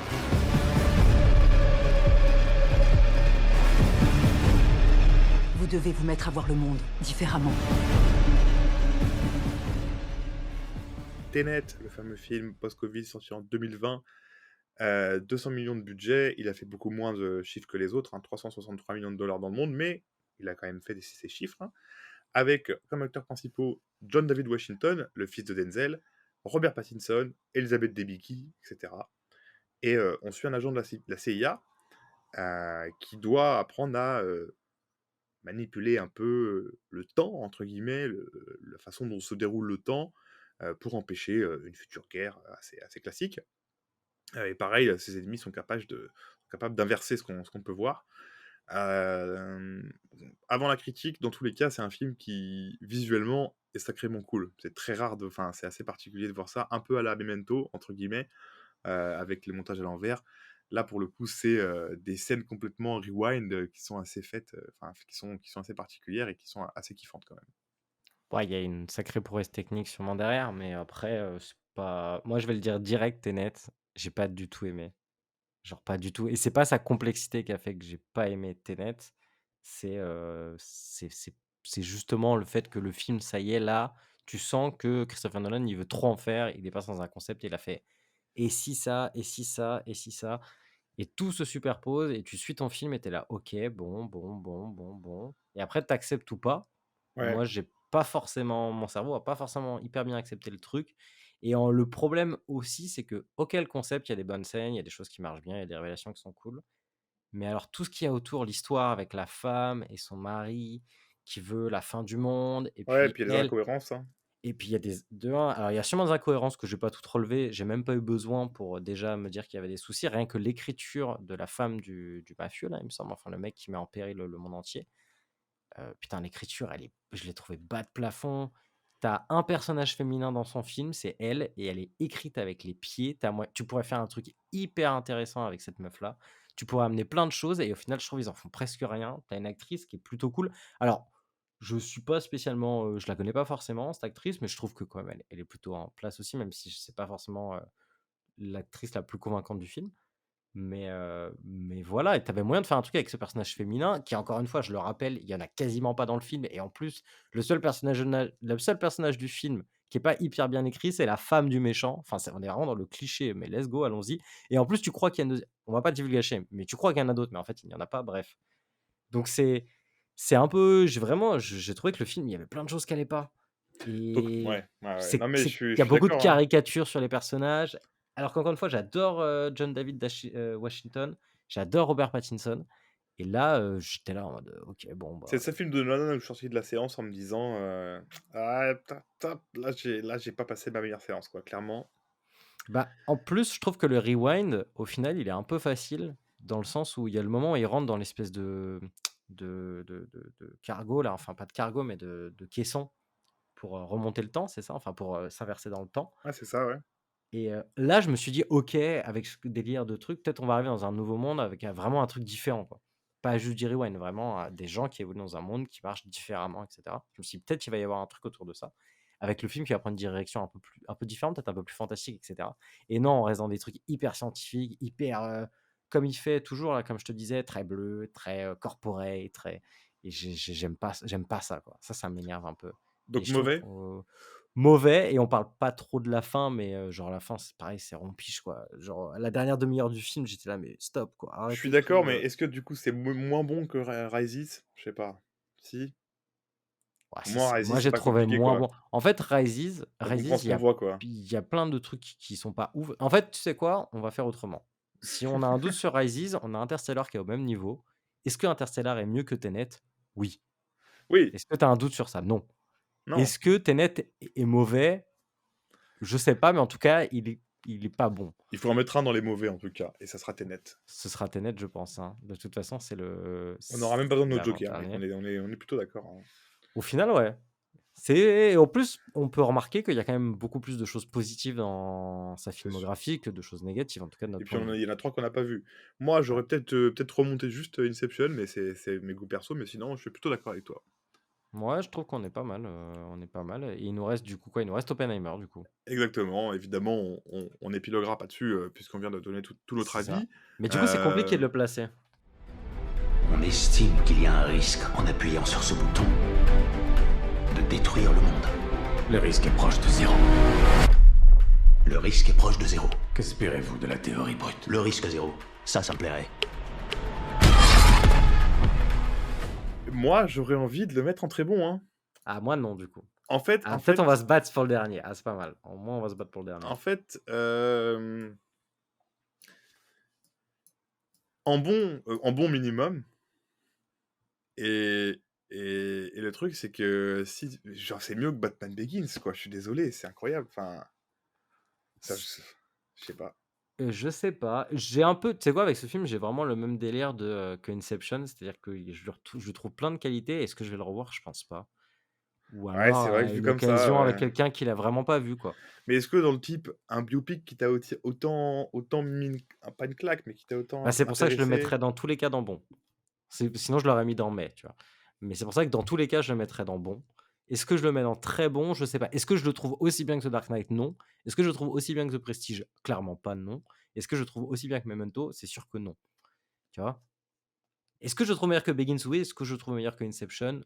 Ouais, je le trouve quand même un petit peu mieux qu'Inception, je suis d'accord avec toi. Ah, je le trouve pas mieux qu'Inception, Ah je le j'ai trop trouve, ah pardon, j'ai cru que tu tous le les trouvais mieux 2 tous les 2 qu'Inception. très, très bien, ouais. Non, je le trouve bien Mais en après, effet, pour équilibrer et pour, pas trop Tu sais quoi? Il aura le une truc, c'est pénalité à cause que du temps. Il est les trop 2, long. ouais, d'accord, j'accepte, OK, j'accepte cette Pénalité qualité. du temps, voilà. C'est Il vrai est que c'est trop ça long qui fait que et encore moi je l'ai pas trop ressenti, mais je pense que Du coup, on a en pas vu, Following, Insomnia et Dunkerque. En mauvais film, désolé, mais Tenet. En moyen, heu, Batman Dark Knight Rises, le 3e film, et Interstellar. En bon, Inception, Oppenheimer et Batman Begins, le 1er de la trilogie.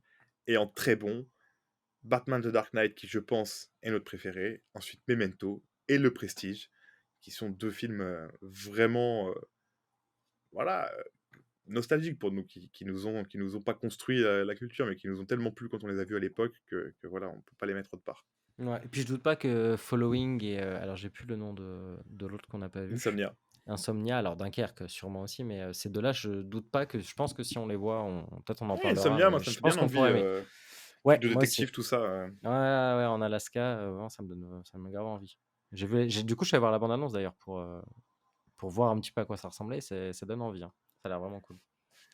La tier list sera dispo, sur Instagram et sur tous nos réseaux. N'hésitez pas d'ailleurs, à nous mettre une petite note et à nous écouter sur plein de plateformes pour qu'on kiffe tout ça tous ensemble, hein.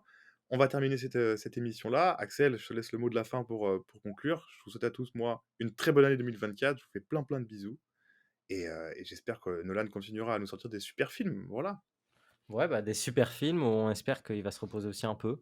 Parce que là, ça fait quand même 2 films en pas longtemps non plus là, ça C'est fait clair 2 films qu'un en un jour, il va peut-être se reposer ce mec, ouais. et il va peut-être se reposer, c'est comme Ridley Scott. Ridley Scott qui sort des films, à l'infini, et d'ailleurs dans le même genre, petite anecdote S'il pouvait moins se reposer que Ridley Scott par contre, parce que Ridley Scott, on souffle vraiment, hein. ouais, on souffle vraiment, oui, oui, on souffle et petite anecdote, j'ai vu aujourd'hui, on est le 10 10 janvier. le 10 janvier. J'ai vu aujourd'hui qu'ils ont découvert la police a découvert, alors il me semble alors je vous dis ça comme ça, j'ai pas l'info sous les yeux, mais je l'ai vu passer. Ils ont découvert un tunnel, d'accord, avec genre 700, je sais plus, mais des tunnels incroyables sous New York, creusés, ils savent pas par qui, où il y aurait des gens qui vivraient dans les tunnels parce qu'apparemment des gens qui habitent à New York ont commencé à entendre des bruits de personnes chez eux. Du coup, ils ont appelé les autorités et en fait, ça devenait sûrement des canalisations, ce genre de choses. Et du coup, ils sont en ce moment même, tu as une image sur internet qui tourne où tu as, comme dans Batman, Rises, quand tous les policiers sont envoyés, Ah, c'est ça, ouais. sous, Gotham, on a exactement la même image C'est très stylé. de tous les policiers qui sont envoyés pour aller fouiller. Alors Tristy, je sais pas, parce que j'espère que ça va pas risquer que ça s'effondre ou ou des petits problèmes comme ça, mais voilà, à suivre, peut-être on vous en parlera dans la wishlist de fin de mois. On se retrouve comme tu as dit pour la wishlist de fin de mois qui fera décembre et janvier. On vous fait des bisous à tous, c'était Divulgaché.